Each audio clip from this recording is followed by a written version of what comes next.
காஞ்சிபுரம் மாவட்டத்தில் உள்ள அனைத்து அரசு துறைகளிலும் அரசு அலுவலர்களுக்கு இயக்கப்படும் வாகனங்கள் 100% காலாவதியான நிலையில் உள்ளது. அரசு விதித்துள்ள 15 ஆண்டு கால காலக்கெடு முடிந்து வாகனங்கள் ஒவ்வொரு துறையிலும் இயங்கி வருகிறது. போர்க்கால அடிப்படையில் காஞ்சிபுரம் மாவட்ட நிர்வாகம் அதன் துறைகளில் உள்ள தலைமை துறைகளுக்கு உரிய முறையில் கடிதம் எழுதி புதிய வாகனங்கள் ஓட்டுநர்களுக்கு வழங்க உடனடியாக ஆவணம் செய்ய வேண்டும் என்று இந்த கூட்டத்தில் ஒருமனதாக தீர்மானம் நிறைவேற்றப்படுகிறது. காஞ்சிபுரம் மாவட்டத்தில் உள்ள அரசு அலுவலகங்களில் ஊர்தி ஓட்டுநர்கள் பணியிடங்கள் காலியாக உள்ளது. இந்த பணியிடங்களை காலமுறை ஊதியத்தில் வேலை வாய்ப்பு அலுவலகம் மூலம் ஓட்டுநர் பணியிடங்களை உடனடியாக நிரப்ப வேண்டும்.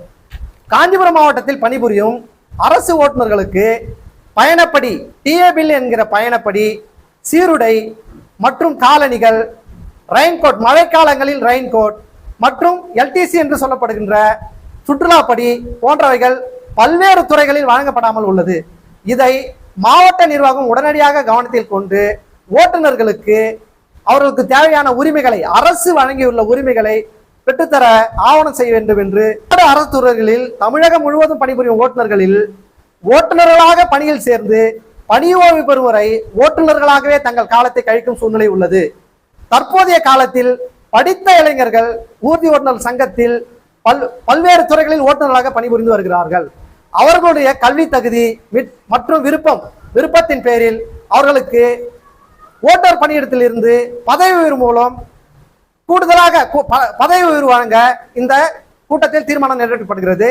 இதை மாவட்ட நிர்வாகம், ஒவ்வொரு துறையில் மாவட்ட நிர்வாகம் ஓட்டுநர்களின் கல்வி தகுதியை அறிந்து அவர்களுக்கு பதவி உயர்வு வழங்க தமிழக அரசிற்கு மாவட்ட நிர்வாகம் மூலம் ஒரு சுற்றறிக்கை அனுப்ப இந்த குழு மூலமாக கேட்டுக்கொண்டு தீர்மானம் ஒருமனதாக நிறைவேற்றப்படுகிறது. தமிழகம் முழுவதும் அரசு ஊழியர்களுக்கு இருக்கும் முக்கிய தீர்மானமாக பழைய ஓய்வூதிய திட்டத்தை கொண்டு வருவது, புதிய ஓய்வூதிய திட்டத்தை கலைந்து பழைய ஓய்வூதிய திட்டத்தை கொண்டு வருவதை தமிழக அரசு உடனடியாக ஆவணம் செய்ய வேண்டும். மேலும் மாண்புமிகு தமிழக முதலமைச்சர் அவர்கள் கடந்த தேர்தல் அறிக்கையில் நம்ம தமிழக அரசு ஊழியர்களுக்கு பழைய ஓய்வூதிய திட்டம் கொண்டு வரப்படும் என்று தேர்தல் அறிக்கையில் வாக்குறுதி அளித்தார்.